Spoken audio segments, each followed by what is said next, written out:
19 20 مرداد 1404 ساعت 20 دقیقه به 7 صبح. پرندگان در حال آواز خواندنند. بخوان عزیزم، بخوان عزیزم، بخوان عزیزم. ساکت شد. صبح پدر ما رو در رو باز خوندن.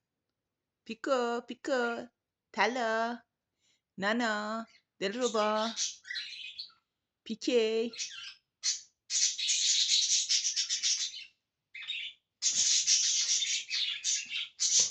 جان، عشقای من، عزیزای من، قربونتون برم، ناشیای من. پیکی، پیکو، نانا، دلربا، وینچنزو، طلا، نقره.